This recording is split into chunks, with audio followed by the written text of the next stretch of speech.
Welcome back for my final morning report analysis video on Monday 1st of October with me, which pair market analyst at Hantec Markets, looking at gold, which again is under pressure. It's come back in to the selling on the and the early moves today as the dollar has sort of gained a bit of uptrend, but also we had the risk appetite that improved as well. That pretty much adds up to gold being lower on the day, and that's what we've seen. It's pulling back towards this key support now, 1183.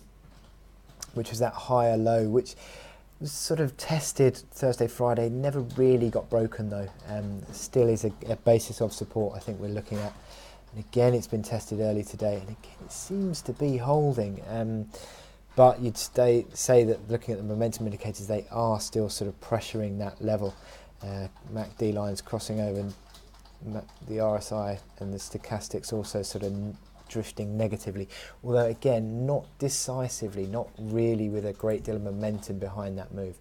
We see the hourly chart whereby again it's sort of negatively configured but without the real decisive momentum behind the move. The only thing I would say is that rallies are being sold into, so you've got that 1194 level underneath all these old lows from last week. That's where the rally failed and the market sort of continued lower. So that is your initial level of resistance, I suppose. Then you've got 1200 big figure, old sort of psychological level, and then sort of 1204 comes in as that high from last week. But it's all sort of still, I think, negatively biased and suggesting that we're going to be testing 1183 maybe consistently.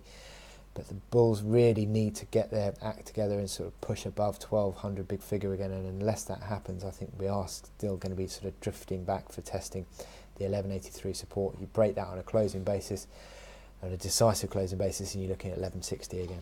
So with that in mind, I wish you good luck in your trading. I'll speak to you again tomorrow.